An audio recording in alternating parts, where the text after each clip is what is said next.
Muy bien, estamos ya con don Rodolfo Reina Salinas. Él es analista político, experto en temas parlamentarios. Y hay una primera pregunta que quisiera plantearle. El análisis del desempeño de este Congreso de la República y qué es lo que deberíamos esperar eh, en este próximo año, ya con una nueva mesa directiva presidida por José Yerí. Muy buenos días, don Rodolfo. Ahí a tu disposición. Le preguntaba, un primer análisis del desempeño del Congreso de la República a la fecha y qué deberíamos esperar con esta nueva mesa directiva. Bueno, en principio creo que, como es de público conocimiento, si lo juzgamos por el nivel de aprobación del Congreso de la República, es uno de los más bajos que hemos tenido durante los 30 años, ¿no? Quizás un punto bajo, de un dígito, fue en la época de la administración de Alejandro Toledo, pero hoy vemos varios meses consecutivos en los que el Congreso de la República solamente tiene un dígito de aprobación. Y la última encuesta del IEP que ha sido difundida en estos días da cuenta que tiene una aprobación del 3%. Entonces yo creo que por ahí un dato objetivo. En segundo lugar, respecto a tu segunda inquietud, respecto a los retos que tiene la nueva mesa directiva.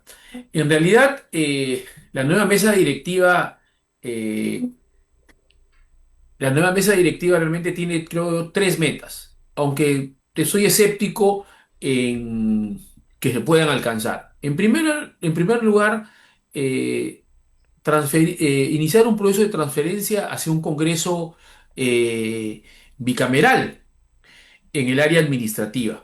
En efecto, el Congreso unicameral, conforme a las elecciones de 2026, va a ir a un Congreso bicameral. Entonces tiene que haber una transferencia administrativa ordenada.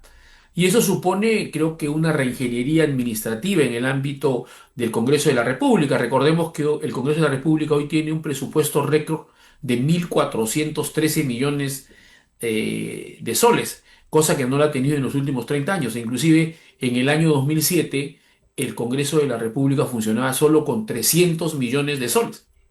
Entonces, sin duda, con miras al próximo Congreso bicameral hay que hacer una reestructuración administrativa a efectos de reducir el presupuesto, porque recordemos que la ley que establece el restablecimiento del sistema bicameral ha establecido un tope presupuestal para el Congreso de la República, que es del 0,6% del presupuesto general de la República. Si nosotros tomamos en cuenta el presupuesto del 2025, sería que el tope presupuestal para el Congreso bicameral, si funcionaría en el 2025, sería de 1.510 millones de soles. Entonces, sin duda, entre 1.413 y 1.512 hay un espacio presupuestal muy estrecho que sin duda no permitiría un funcionamiento de dos cámaras. De allí que es necesario hacer una reestructuración presupuestal a efectos de generar ahorros.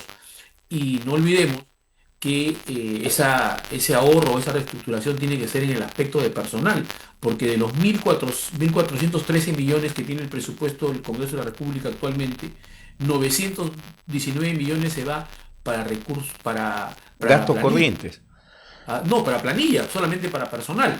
Entonces, de allí, e inclusive recordemos que actualmente hay 3.656 trabajadores, a razón de 28 trabajadores por congresista y un presupuesto de 10,8 millones de soles por congresista. Sin duda eso tiene que haber una reingeniería y fundamentalmente en la gestión de recursos humanos para que pueda no romperse ese tope presupuestal del 0,6% del presupuesto general de la República que tiene que tener el Congreso para un Congreso bicameral. Es en el aspecto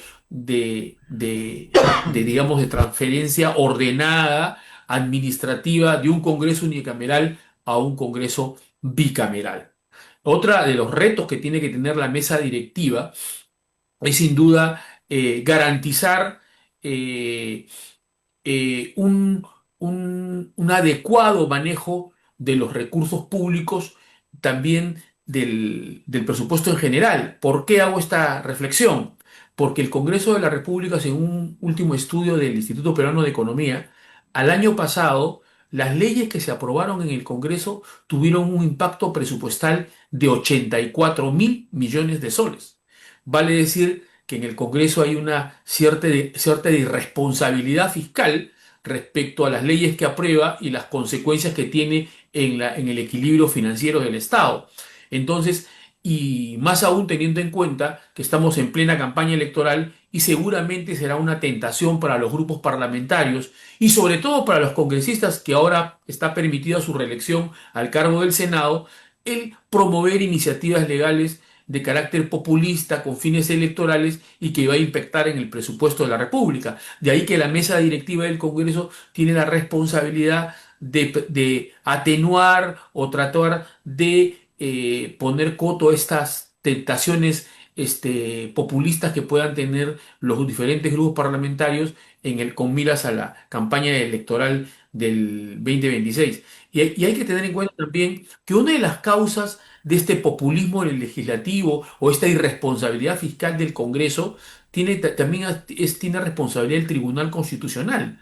¿Por qué? Porque el Tribunal Constitucional sacó una sentencia en el cual flexibilizó esa prohibición de iniciativa de gasto que tienen los parlamentarios, porque el Tribunal Constitucional sostuvo inicialmente, aunque ahora ya lo ha atenuado, que no había iniciativa del gasto del congresista cuando el impacto de la ley presupuestal se refería a ejercicios posteriores, no al ejercicio vigente. Vale decir, si el impacto presupuestal se postergaba al siguiente ejercicio fiscal, no estaba en curso en la prohibición de gasto y por tanto era constitucional esa ley. Eso fue una decisión del tribunal totalmente irresponsable que generó pues este despilfarro fiscal en que ha incurrido el Congreso. Don Rodolfo, una tingencia. La producción legislativa. Yo recuerdo en campaña electoral anterior, cuando el candidato Pedro Castillo planteaba una nueva constitución, le salía un cargamontón terrible, diciendo que no había necesidad de una nueva constitución. Pero este actual Congreso ha modificado la constitución, pero en forma impresionante, dentro de lo que es producción legislativa. La pregunta, ¿qué tan buena han sido estas reformas constitucionales que han modificado, si no es el 50% de la Constitución, Dios mío, pero que les ha permitido, por ejemplo, que les abra la puerta para una reelección a los actuales congresistas, mirando al Senado de la República? Bueno, en realidad la Constitución del 93 dada durante el Fujimorismo, sin duda no es la misma ahora. Ha habido un gran proceso de reformas constitucionales que no solamente se han dado en este periodo parlamentario, sino también se han ido dando a raíz de diferentes periodos parlamentarios. Y en efecto ya no es la misma Constitución. Inclusive recordemos que las grandes reformas constitucionales que se dieron en la época de Toledo fue el proceso de descentralización y que terminó con la convocatoria a las primeras elecciones a los gobiernos regionales. Entonces, ha habido un conjunto de reformas e inclusive recuerden que durante la administración de Valentín Paniagua, durante la administración de Alejandro Toledo, se iniciaron los grandes intentos inclusive de dar una nueva constitución sobre la base de la Constitución del 79 y se generó toda una serie de debate por el carácter de ilegitimidad en que se dio la Constitución del 93. O sea, el intento de reforma se ha dado y como tú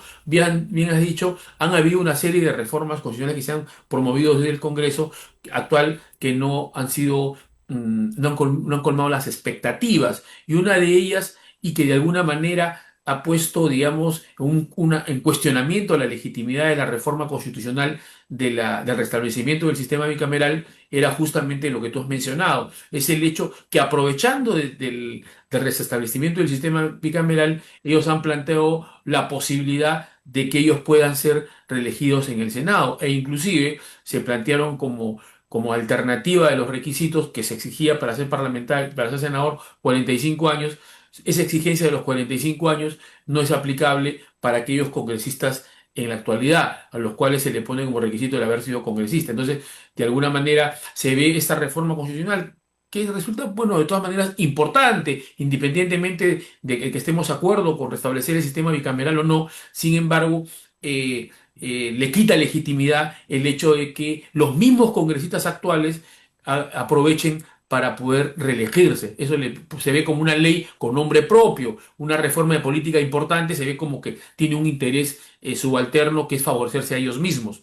En segundo lugar, en efecto, durante este periodo parlamentario ha habido leyes muy controversiales, sobre todo en el aspecto electoral y en el aspecto del sistema de justicia. En el aspecto electoral se eliminó las PASOs, se pretendió desactivar las reformas políticas que se implementaron del año 2019 en adelante y prácticamente lo han relativizado. Y en el ámbito del sistema penal ha habido leyes que de alguna manera han generado mucho cuestionamiento porque lejos de querer perfeccionar el sistema penal de justicia peruano, lo que se ha visto que había aparentemente intereses de carácter político partidario detrás del impulso de determinadas leyes. Por ejemplo, se redujo el plazo de prescripción y es público y conocido que el presidente del Congreso que promovió esa iniciativa al último fue beneficiado con esa reducción del plazo de prescripción para poder archivar las investigaciones que se seguían en contra.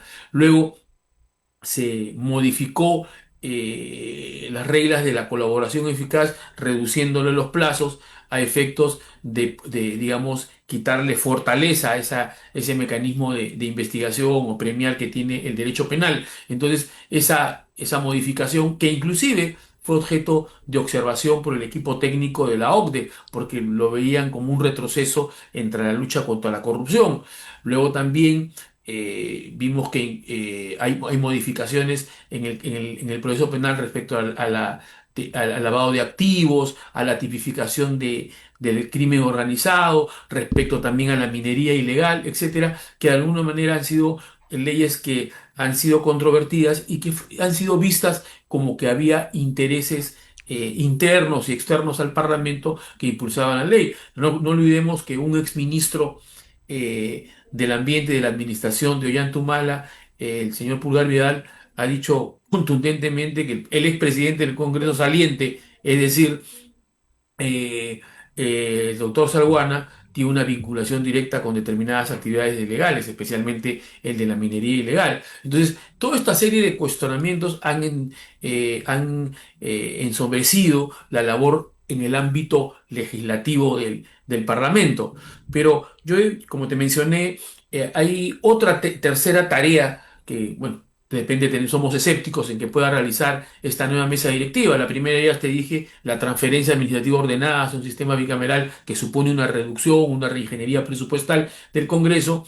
Luego también el hecho de poner coto a este populismo legislativo que tiene un impacto presupuestal negativo en el equilibrio financiero del país, pero también una tercera meta o objetivo que debe tener la nueva mesa directiva es que ellos mismos también tengan una suerte de autocontrol en el tema de la neutralidad electoral. Si bien es cierto, los congresistas por su propia nacionalidad son funcionarios eminentemente políticos, vale decir que en un contexto de campaña electoral no se les podría exigir que ellos tengan la neutralidad electoral que tiene un alcalde, que tiene una autoridad del gobierno nacional. ¿Por qué? Porque ellos son eminentemente políticos y obviamente en la medida que están habilitados por la reelección, ellos van a participar en el debate parlamentario, en el debate político, tienen el derecho a expresar sus ideas para garantizar su reelección e inclusive para apoyar al partido político que está al cual pertenecen y participa en la contienda electoral.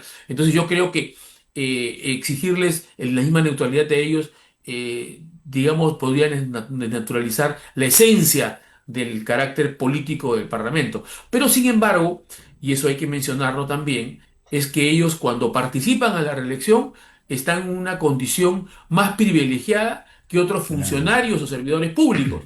¿Por qué? Porque recordemos que tenemos algunos funcionarios a los cuales la Constitución y las leyes electorales le obligan a renunciar 6 meses antes. Y en el caso de un servidor público común tiene que pedir una licencia sin goce de haber 60 días antes. Sin embargo, en el caso del congresista que hoy se va a la reelección, goza de sueldo durante la época de campaña electoral sin ninguna restricción, tiene gastos de representación, tiene bonos excepcionales, etcétera. Entonces yo creo que es necesario que digamos, un acto de contingencia de parte de los congresistas, que alguna mente se dio de manera individual, tener una suerte de licencia el último mes o los meses antes de la elección, para poder tratar de equiparar en igualdad de condiciones a funcionarios o servidores públicos que postulan también a un cargo de elección y que se ven obligados a renunciar o pedir licencia sin goce de haber para poder competir en igualdad de condiciones. E inclusive respecto al ciudadano común y corriente